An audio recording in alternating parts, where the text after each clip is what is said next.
അഗ്നിപർവതം പുകഞ്ഞു ഭൂചക്രവാളങ്ങൾ. യശോദേ, അയ്യന്റെ coat ആകെപ്പാടുള്ളൊരു Kota. കോടതി കേറാത്തവനെ ഈ കോട്ടെന്തിരാ?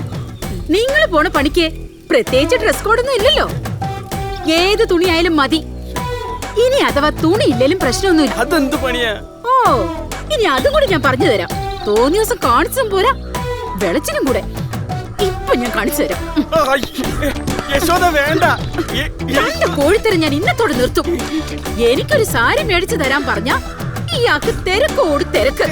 കണ്ണിക്കണ്ട അലവലാദികൾക്ക് വേണ്ടി സാരികൾ വാങ്ങിച്ചു കൂട്ടുക.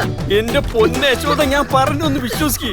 അത് കോടതി കൊടുക്കാനുള്ള തൊണ്ടിയാ. തമ്പിച്ച ഇന്നലെ കാറിൽ വെച്ച് മറന്നതാ. നോക്ക്, കത്തിച്ച ആ പാവത്തിന് തൊപ്പി തെറിക്കിയേ. സ്റ്റിക്കർ പോലും ഇളക്കിയിട്ടില്ല. തൊണ്ടി പോലും. കണ്ട പോക്കൃത്തിന് മൊത്തം കാണിച്ചിട്ട് നാട്ടുകാരുടെ മുമ്പിൽ അയാളുടെ ഡീസന്റ്. ഞാൻ ഭ്രാന്തി, സംശയ രോഗി. Good morning. ഓ, എത്തിയല്ലോ. ഭാര്യ പിന്നെയും പൊക്കി രക്ഷിക്കാൻ പറ്റുമെന്നൊന്നും. ഡോ വക്കീലെ, തനിക്ക് ആരോടോ LLB വന്നത്?